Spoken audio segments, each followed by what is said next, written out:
एचकेआरएन के टारगेट कर्मचारियों को वापस लो, कच्चे कर्मचारियों को वापस करो।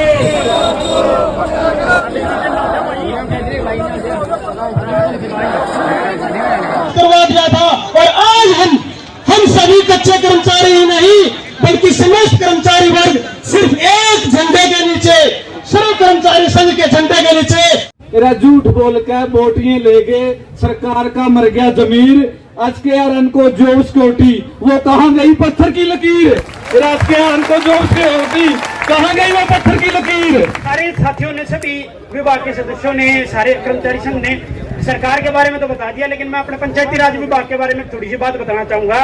और जो ये सरकार जो बात कर रही है ना एचकेआरएन पॉलिसी, और जो महिपाल डांडा जी का बयान आ रहा है कि हमने तो किसी के घर में चूल्हा जला दिया जी, उसको मत बुझाओ जी, हमने तो एलईसी पॉलिसी बनाई है। तो आप इसको एचकेआरएन पॉलिसी मत कहो, आप इसको कहो यूज एंड थ्रो पॉलिसी, कि हमने जब आपकी जरूरत थी हमने आपका यूज करा, बाद में आपको थ्रो कर दिया। तो इससे ज्यादा हमारी आप उम्मीद मत रखो। तो हम इनकी इस बात को मान लेंगे कि हमने इसी नीति से इन्होंने हमको लगाया था। और हरियाणा कौशल रोजगार में जब हम पंचायती राज जेई में लगे थे तो पूरे पंचायती राज जेई में कोई भी ऐसे पुराने जेई, पुराने एक्शन, पुराने एसडीओज इतने कोई भी सक्षम नहीं थे जो HCWP पोर्टल जो बना रखा सरकार ने उसको चला लेते हो। हम सभी वो साथी नए जेई थे जिन्होंने उस पोर्टल को चलाया और सरकार का इस विभाग को चलाने का काम करा। आज उस विभाग में जब पक्के जेई आ गए तो हमें हटाने का रास्ता दिखा दिया। और रही बात जो है सरकार डंके बजाती है कि हमने इतने रोजगार दे दिए और इतनी पक्की नौकरियां दे दी।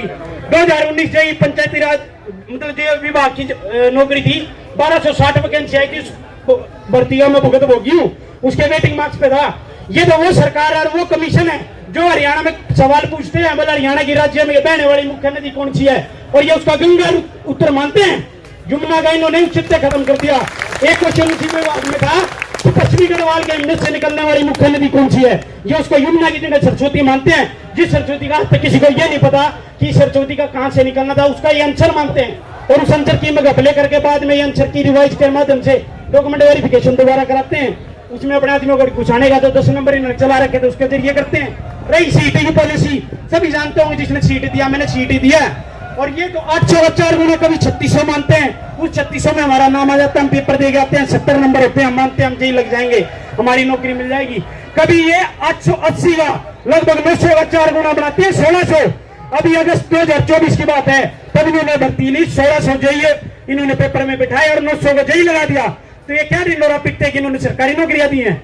इनकी किसी भी कार्य प्रणाली में किसी भी तरह का कोई भी मेरे को ढंग से काम करने की नीति कभी भी नहीं दिखती।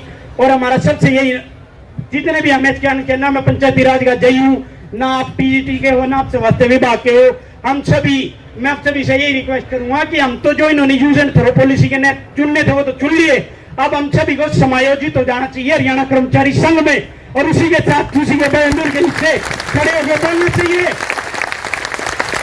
तो अंतिम बात में यही छोटी सी बात कहना चाहूंगा, सभी भूल जाओ हमारी क्या डेजिग्नेशन थी क्या नहीं। अरे इन्होंने तो उसका नहीं सोचा जिन्होंने कोरोना काल में अपनी सेवाएं दी, उसी दरमियान उनको हटा दिया, अब उनको हटा दिया, तो आप और हमारा तो बात ही क्या है।